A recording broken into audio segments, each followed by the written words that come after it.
성도 여러분 안녕하세요. 매년 6월 둘째 안식일은 대총회가 정한 세계 여성 사역 강조일입니다. 이날의 대총회는 여성들이 설교, 사회, 기도 등의 예배 순서에 적극적으로 참여하도록 권면하고 있습니다. 오늘 한국의 여러 재림교회에서 여성들을 통해 하나님의 말씀이 선포되어질 것입니다. 저 또한 부족하지만 하나님께서 주신 말씀 순종하는 마음으로 받고 용기 내어 단에 섰습니다. 모든 교회에 하나님의 은혜가 충만한 시간이 되기를 간절히 바랍니다. 재림교회는 여성사역과 아주 밀접한 교회입니다. 이 남은 교회가 아주 연약한 한 여성의 부르심에 대한 순종에서 시작했다고 해도 과언이 아니지 않을까요? 여성이기 때문에 외면되고 무시되기 쉬운 그 시대에 하나님은 16살의 어린 소녀를 선지자로 부르셨습니다. 가장 연약한 자를 택하셨습니다. 유명한 학벌을 가지고 있지도 않았고 건강한 사람도 아니었습니다.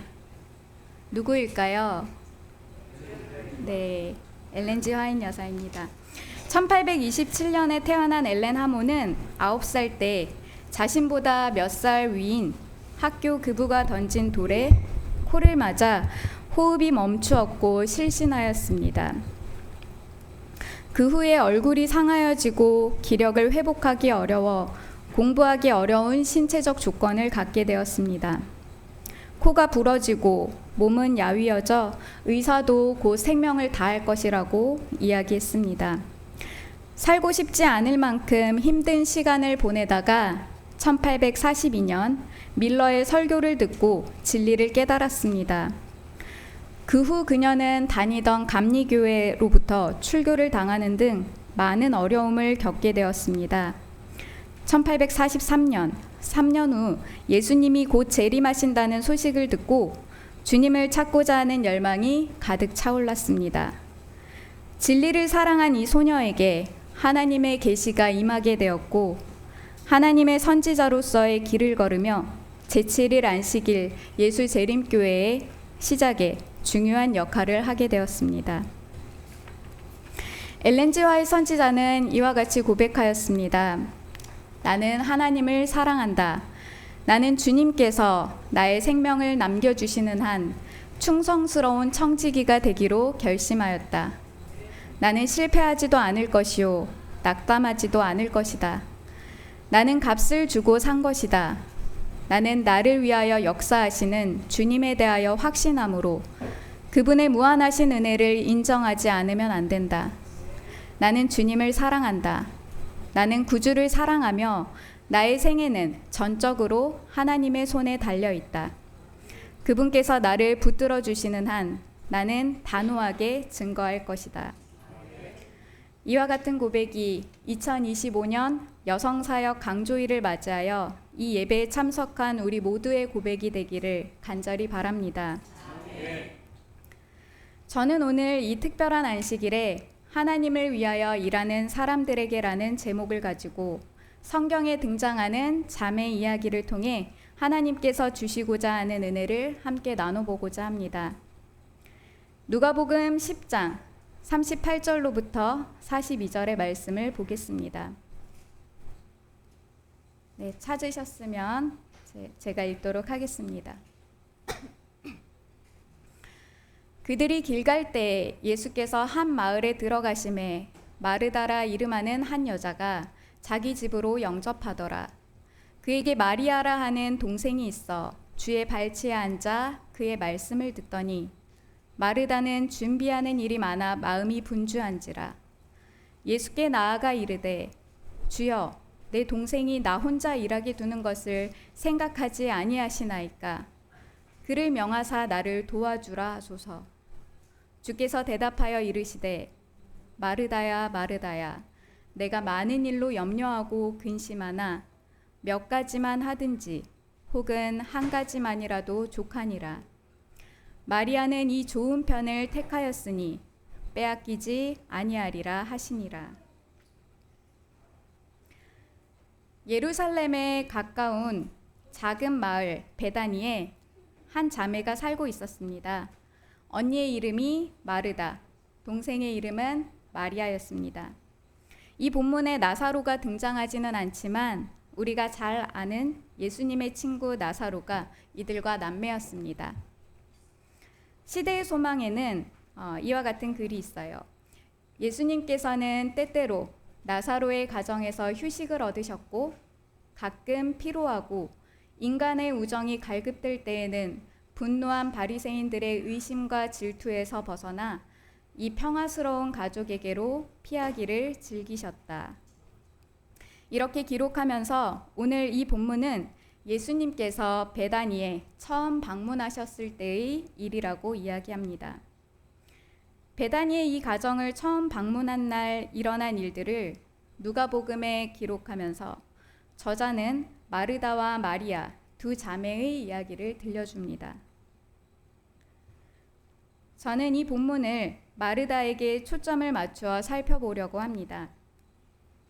그 이유는 38절에 보면 마르다가 예수님을 영접하여 맞아들이고 40절에 마르다가 예수님에게 대접하고자 분주하게 음식을 장만하고 있습니다.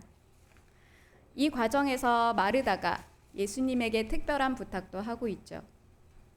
41절과 42절에 보면 예수님은 마르다를 다정하게 부르십니다. 그리고 그녀에게 아주 중요한 영적 교훈을 일깨워 주십니다. 이와 같이 예수님과 마르다가 이 이야기의 거의 전 내용을 차지하고 있습니다. 또 한 가지 측면은 마르다의 이야기 바로 앞부분인 10장 25절로부터 37절에는 선한 사마리아인의 이야기가 나옵니다. 두 이야기의 공통적인 주제를 찾아볼 수 있는데요. 선한 사마리아인이 강도를 만난 자를 보고 봉사의 손길을 펼친 내용이 마르다의 봉사와 함께 참된 봉사란 무엇인지 일깨워 주는 것 같습니다. 40절에 다시 보면요. 준비하는 이라는 낱말에 대한 풀이를 한번 보겠습니다. 이 풀이를 살펴보면 준비하는 이란 낱말은 봉사하는 이라고 되어 있습니다. 마르다는 여행길에서 피곤하고 지치신 예수님에게 봉사의 손길을 펼치고 있습니다. 이러한 두 측면을 살펴볼 때 누가는 이 시간의 본문 성구를 마르다에게 초점을 맞추어 기록했다는 것을 알 수 있는 것입니다. 이 사실은 중요합니다. 왜냐하면 저자인 누가의 의도와 상관없이 독자인 우리가 이 이야기를 마리아에게만 초점을 맞추어 읽으면 해석을 잘못할 수도 있기 때문입니다. 예수님이 마리아는 이 좋은 편을 택하였으니 빼앗기지 아니하리라 말씀하셨기 때문에 우리도 마리아처럼 오로지 말씀 듣는 일에만 힘써야 한다고 이해하거나 주장할 수 있습니다. 각 교회에서 온 성도가 오로지 말씀 듣는 데만 열중하고 아무도 봉사하지 않는다면, 그래서 안내 봉사도 없고 주방 봉사도 없고 방문 봉사, 상담 봉사, 구호 봉사나 전도 봉사 같은 것들이 없다면 안 되겠죠. 누가복음의 저자인 누가가 이 이야기에서 전달하고자 하는 핵심적인 영적 교훈은 무엇일까요? 마르다에게 초점을 맞추면서 하나님을 위하여 일하는 사람들에게 들려주고자 하는 것이 무엇인지 다시 살펴보도록 하겠습니다. 38절 말씀입니다. 그들이 길 갈 때 예수께서 한 마을에 들어가심에 마르다라 이름하는 한 여자가 자기 집으로 영접하더라. 유대인들은 손님을 접대하는 것을 귀한 일로 생각했는데요. 유대인들이 나그네들에게 환대를 베푸는 것은 그들이 유목민의 생활 방식에서 비롯된 풍습이었습니다. 황량한 땅을 떠돌면서 가축대를 돌보던 당시 사람들에게 나그네를 환대하는 것은 자신들의 생존과도 매우 깊이 연결되어 있는 것입니다. 이렇게 도움을 주는 문화가 형성되면 자신들 역시 나그네 생활을 하다가 언제 어떤 어려움이 닥칠지 모르는 상황이 올 때도 도움을 받을 수 있다는 것입니다. 그리고 또 다른 이유는 당시 유대인들은 하나님이 종종 천사의 모습으로 나타나서 사람을 시험할 때가 있다고 믿었습니다. 사람의 모습으로 가장하고 찾아오는 천사들이 손님 대접을 제대로 하는지 안 하는지 확인한다는 것입니다. 아브라함을 찾아왔던 천사들의 이야기나 미디안 사람들의 눈을 피해서 포도주 틀에서 한창 밀 타작하던 기드온을 방문한 천사의 이야기를 알 수 있습니다. 이처럼 유대인들은 천사들이 언젠가 예상치 못한 순간에 자신들을 찾아올지도 모른다고 생각했습니다. 손님을 접대하는 일을 그래서 귀한 일로 생각했습니다. 히브리서 13장 2절에도 손님 대접하기를 잊지 말라. 이로써 부지 중에 천사들을 대접한 이들이 있었느니라 라는 말씀이 있습니다. 고대 근동에서는 나그네가 마을 어귀로 이렇게 도착하면 서로 앞다투어 손님을 맞이하는 것이 일반적인 관습이었다고 합니다. 오늘날은 예전과 같은 풍습을 찾기는 어렵지만 팔레스타인의 광야에서 양과 염소를 키우며 유목 생활을 하는 베두인들은 여전히 손님을 환대하는 것으로 유명합니다. 낯선 손님이 와도 만나자마자 끌어안고 또 반가움을 표현합니다. 아무리 늦은 시간에 손님이 방문해도 싫은 내색하지 않고 또 식사를 대접하고 주인은 손님이 식사를 다 한 후에 남은 음식을 먹는다고 합니다. 때로는 손님을 대접하는 문제로 서로 싸움이 벌어지는 일이 있어서 손님이 찾아오면 가장 먼저 큰 목소리로 저들은 내 손님이다 라고 외치는 사람에게 접대의 권리를 부여하기도 했다고 합니다. 자, 초대받은 손님은 보통 사흘 동안 편안하게 묵을 수 있는 권리도 있고 주인의 호의에 따라 더 오랜 기간 머물 수도 있었습니다. 그리고 손님이 떠날 때 주인은 손님에게 더 묵기를 간청하는 것이 일반적인 풍습이었다고 합니다. 낯선 이방인이나 나그네가 오면 보통 3일 정도는 그냥 먹이고 재워주는 것이 당연한 문화였습니다. 이 대접은 그냥 조금 챙겨주는 게 아니라 극진하게 대접하는 것이었습니다. 그러니 예수님과 12제자가 갑자기 집에 유하게 되었을 때 마르다의 분주함은 너무나 당연한 일이었습니다. 그럼 마리아와 마르다 중 누가 바른 행동을 한 것일까요? 시대의 문화적 관점에서 살펴보면 마르다의 행동은 아주 올바르고 당연한 모습이었습니다. 40절에 마르다는 준비하는 일이 많아 마음이 분주한지라. 마르다가 분주했던 것은 너무나도 당연한 일이었습니다. 손님을 맞이한다는 건 참 신경 써야 될 일이 많죠. 그래도 예수님을 모실 수 있는 일은 행복한 일이었을 겁니다.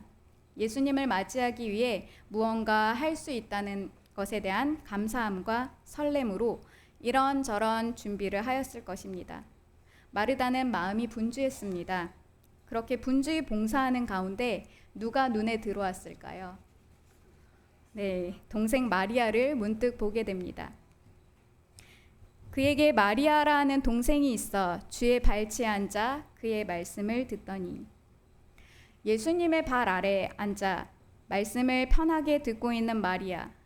그럼 마리아를 바라보시는 예수님. 예수님을 맞이하기 위해서 나는 너무 바쁘고 분주한데 아무도 자신을 알아주는 것 같지 않다는 생각에 서운한 마음이 듭니다. 예수님조차 모든 시선과 관심이 마리아에게 있는 것 같습니다. 자신의 처지와 비교하니 그 모습이 아주 얄미웠습니다. 게다가 그런 동생에게 언니 좀 도와주라고 한마디 말씀도 하지 않은 예수님도 얄미웠습니다. 예수님 때문에, 예수님을 위해서 시작한 일인데 사람 때문에 일이 복잡해지고 일 때문에 또 일이 복잡해집니다. 이렇게 하다가 불행하게도 예수님을 잊어버리고 방황하게 되기도 합니다. 마르다가 버선발로 뛰어나가 예수님을 맞이하던 그런 처음 마음으로 자신의 일에 즐겨 집중하며 끝까지 예수님을 섬겼더라면 어떻게 되었을까요? 그런데 이제 마르다에게 예수님은 더 이상 중심이 아니었습니다. 마르다의 마음을 얌체 같은 동생 마리아가 온통 차지하고 있었습니다. 그러다 보니 마음에 불평이 차게 되고 원망이 입 밖으로 나오게 된 것이었습니다. 마르다는 준비하는 일이 많아 마음이 분주한지라 예수께 나아가 이르되 주여 내 동생이 나 혼자 일하게 두는 것을 생각하지 아니하시나이까 그를 명하사 나를 도와주라 하소서. 이런 마르다에게 예수님은 어떻게 대답하셨죠? 41절 말씀입니다. 주께서 대답하여 이르시되 마르다야 마르다야 내가 많은 일로 염려하고 근심하나 몇 가지만 하든지 혹은 한 가지만이라도 족하니라. 예수님은 먼저 그녀의 이름을 다정하게 부르셨습니다. 마르다야 마르다야. 재림교회 성경 주석에서 이름을 이렇게 반복해서 부르는 것은 애정과 관심의 표현으로 나타낸다고 풀이합니다. 조금도 비판하거나 비난하지 않으셨습니다. 또한 책망하지도 않으셨습니다. 예수님은 마르다가 자신을 잘 대접하려는 그 애쓰는 마음도 잘 알아주셨습니다. 하지만 동시에 그녀의 마음이 혼란스럽다는 사실 또한 알고 계셨습니다. 마르다야, 날 위해 참 수고가 많구나. 고맙다. 그렇게 여러 가지 일을 하다 보니 정말 얼마나 힘들었겠니. 이렇게 다독여 주시면서 몇 가지만 하든지 혹 한 가지만이라도 족하니라고 격려해 주셨습니다. 하나님께서는 자기 백성이 염려하고 근심하고 화내면서 사는 것을 원치 않으십니다. 마르다에게 내가 하는 일이 틀렸어. 하지 말아라 라고 이야기하신 적 없습니다. 다만 그 분주함을 염려하여 한 가지면 족하다 하시면서 염려하지 말라고 하셨습니다. 우리가 하나님의 일을 할 때는 기쁨으로 해야 합니다.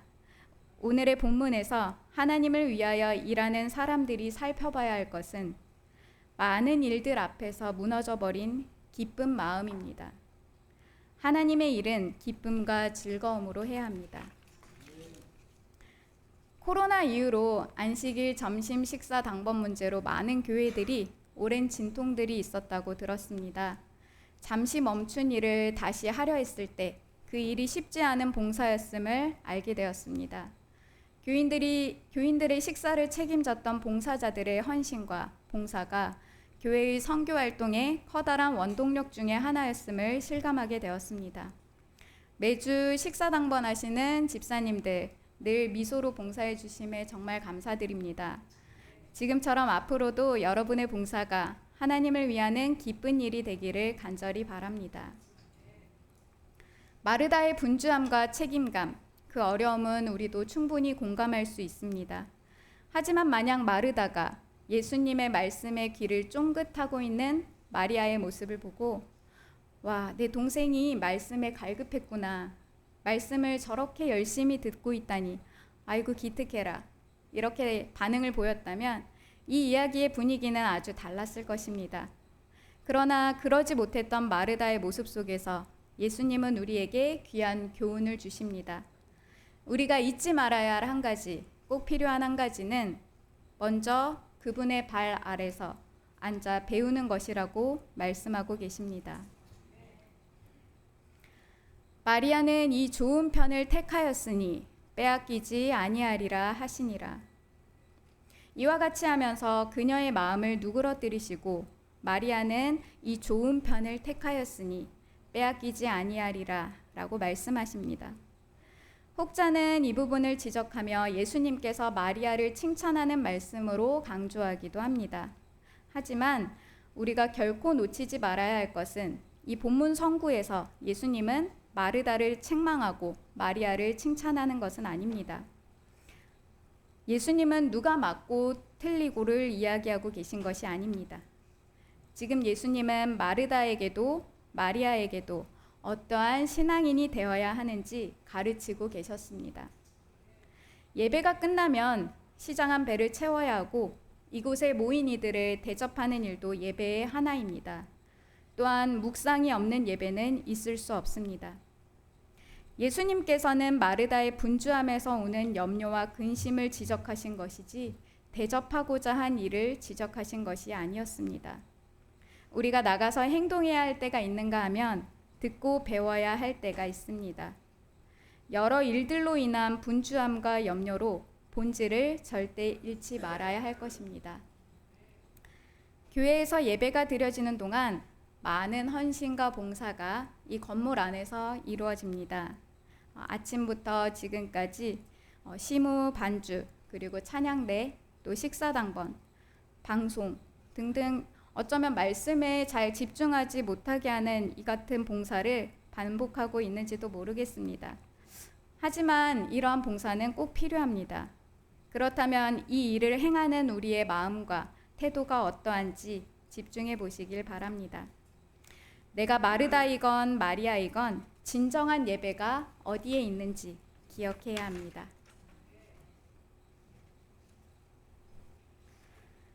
베다니 마을의 12제자, 예수님을 같이 따르던 자들 다 하면 최소 몇십 명을 대접하는 일이었습니다.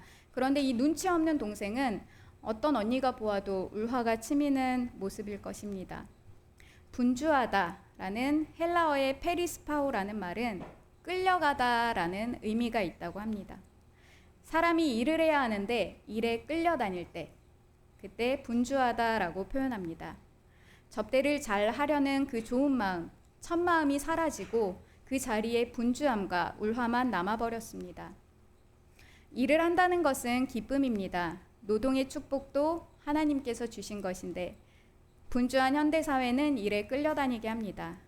잘 보이려고 욕심으로 나아가고 많은 업무에 끌려가다 보면 본래의 목적을 상실하게 됩니다. 왜 나만 일하지? 하는 마음이 생길 수도 있고 왜 나만 힘들지? 이런 생각이 들 수도 있습니다. 이럴 때 내가 하는 일의 그 시작과 본질을 다시 한번 생각하면 좋을 것 같습니다. 끌려다니는 일을 하는 것은 예수님께서 원하시는 것이 아닙니다. 칭찬받기 위해 욕심으로 일하게 되면 자기 능력 이상으로 일을 벌이게 되고 그러다 보면 피곤하게 되어 원망을 품게 됩니다. 우리는 마르다입니까? 마리아입니까? 둘 다 중요한 일임을 알지만 어떻게 해나가야 할까요? 교회 증언 6권의 118쪽 글입니다. 하나님을 위하여 일하는 모든 사람은 마르다와 마리아의 특성을 겸한 것, 곧 즐겨 봉사하는 특성과 진리를 진정으로 사랑하는 특성을 소유해야 한다. 자아와 이기심을 보이지 않도록 제거되어야 한다. 하나님께서는 열성 있는 여성 일꾼들을 부르신다. 그분께서는 자신과 개인의 편의를 생각하지 않고 그리스도를 중심으로 하고 진리에 말씀하고 그들이 접근할 수 있는 사람들과 함께 기도하고 영혼들의 회개를 위하여 활동하는 인내력 있는 여성들을 부르신다. 라는 글이 있습니다. 예수님께서는 마리아와 마르다 중에서 어느 한 사람에게 결코 치우치지 않으십니다. 하나님을 위하여 일하는 모든 사람은 마리아와 마르다의 특성을 겸한 것, 곧 즐겨 봉사하는 특성과 진리를 진정으로 사랑하는 특성을 소유해야 한다고 말씀하십니다. 그리고 더 나아가 아름다운 봉사활동을 펼칠지라도 우선순위에 무엇을 올려놓아야 하는지 깨우쳐주고 계십니다. 시대의 소망 525쪽입니다. 그리스도의 사업에는 주의성 깊고 정열적인 일꾼이 필요하다. 그러나 그들로 먼저 마리아처럼 예수의 발 앞에 앉게 하라. 근면과 기민성과 정력이 그리스도의 은혜로 말미암아 성화되게 하라. 그리하면 그 생애는 선을 위한 무적의 능력이 될 것이다. 예수님께서는 마르다와 같은 이들을 원하십니다. 그러시면서 마르다와 같은 이들이 말씀의 사람, 은혜의 사람이기를 원하십니다. 그런 이들은 선을 위한 무적의 능력자들이 될 것입니다. 마리아는 이 좋은 편을 택하였으니 빼앗기지 아니하리라. 이 말씀을 하시면서 예수님께서는 마르다를 말씀의 세계, 은혜의 세계로 초청하고 계십니다. 그 말씀과 그 은혜가 우리 마음에 넘쳐야 하는 것입니다. 그럴 때 하나님께서 나와 함께 하시는 것을 깨달을 수 있습니다. 또한 왜 내가 이 일을 하고 있는지를 알 수 있고 그 일을 통해 하나님과 더 하나가 될 수 있습니다. 내 힘이 아니라 하나님의 능력으로 일하고 있는 것을 지속적으로 경험할 수 있습니다. 특히 감사와 감격 그리고 기쁨은 덤으로 맛볼 수 있습니다. 이제 한 이야기를 나누고 결론을 내리고자 합니다. 어떤 신앙심 깊은 할아버지가 손자와 작은 배에 올라타서 강을 건너고 있었습니다. 문득 손자는 배의 양편에 있는 노에 각각 기도하라 그리고 한쪽에는 일하라 라고 새겨진 글을 보게 되었습니다. 손자가 말했습니다. 할아버지, 일만 열심히 하면 되지 굳이 기도할 필요가 있을까요? 할아버지는 아무 말도 하지 않고 기도하라고 새겨진 노를 끈으로 묶어놓고 일하라고 새겨진 노만 이렇게 손자에게 적게 했습니다. 어떻게 되었을까요? 한쪽 노만 졌다 보니 배는 앞으로 나가지 않고 빙글빙글 원을 그리며 제자리를 맴돌았습니다. 할아버지는 웃으며 손자에게 말했습니다. 기도하지 않고 일만 하면 이 배처럼 앞으로 나아갈 수 없단다. 아무것도 이룰 수 없게 되지. 또 일은 안 하고 기도만 해도 마찬가지란다. 일하며 기도하고 또 기도하며 일하는 것이 하나님의 뜻을 이루는 올바른 방법이란다. 그렇습니다. 기도하지 않고 일만 하면 뭔가 잘 되는 것처럼 보여도 결코 영적인 성장을 경험할 수는 없습니다. 그리고 영적으로 더 위험한 것은 기도만 하고 일을 하지 않는 경우에는 기도하는 것조차 중단하게 된다는 것입니다. 기도가 의무를 대신하지 않는다는 것입니다. 정로의 계단 101쪽에 이런 언급이 나와 있습니다. 기도만 하고 아무것도 하지 아니하는 자는 오래지 아니하여 기도를 그치게 되든지 또는 그의 기도가 일종의 형식적인 일과가 되고 말 것이다. 교회 증언 6권 319페이지에 보면 기도하면서 일하고 일하면서 기도하라. 그리하면 주님께서 그대와 함께 일하실 것이다 라고 말씀하십니다. 그리고 이 말씀이 여러 번 권면되었는데요. 증언보감 2권, 목사와 복음교육자에게 보내는 권면, 복음교육자에게 보내는 권면에도 이렇게 기록하고 있습니다. 기도하며 일하고 일하며 기도하라. 하나님께서 엘렌지 화이트 선지자를 통해 이렇게 여러 번 반복해서 이야기하신 이유는 무엇일까요? 하나님을 위하여 일하는 사람들이 하나님의 일을 열심히 분주히 하면서 기도하는 것을 놓치면 그것이 얼마나 위험한지를, 또한 열심히 기도하면서 일을 하지 않는 것이 얼마나 안타까운 것인지 이야기하고 있는 것입니다. 기도하면서 일하고 일하면서 기도하는 균형을 잃어버리면 우린 한쪽 노만 열심히 저으며 언젠간 목적지에 갈 수 있다는 착각에 빠져 제자리만 돌고 있을 수 있습니다. 원용일 목사가 쓴 기도하고 일하라 라는 책에 이런 글이 있습니다. 기도란 두 손 모아서 일하는 것이고 일하는 것은 두 손을 펴서 하는 기도이다. 네. 기도가 두 손 모아 하는 일이 되고 일이 두 손 펴서 하는 기도가 된다면 참 좋겠습니다. 저희 모두의 사역도 그렇게 되면 좋겠습니다. 하나님을 위하여 일하는 모든 사람들은 마르다와 마리아의 속성들이 합해진 특성, 곧 기꺼이 드리는 봉사와 진리에 대한 참된 사랑을 소유해야 한다. 복음전도 478쪽 내용입니다. 하나님을 위하여 일하는 사람들에게는 기꺼이 드리는 봉사, 즉 기쁨으로 드리는 봉사와 진리를 갈급하는 영적인 사역을 함께 소유해야 한다는 것입니다.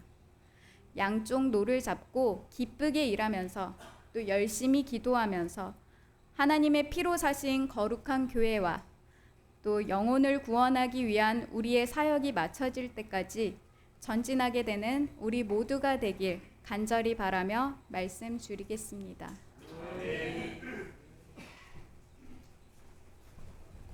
말씀 감사합니다. 마치는 찬미 모두 일어나셔서 278장 부르시겠습니다. 278장입니다.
우리를 구원하시기 위해 생명도 내어주신 주 예수 그리스도의 다함 없는 은혜와 아들의 생명을 내어주신 하나님의 크신 사랑과 우리의 연약함을 아시며 우리를 위해 간구하시는 성령의 교통하심이 모든 성도들에게 한 주간도 충만히 임재하여 주셔서 두 손 모아 드리는 기도와 두 손 펴서 드리는 봉사를 통해 하나님을 사랑하고 이웃을 사랑하는 한 주간의 삶이 되게 하여 주시기를 예수님 이름으로 축원합니다. 아멘.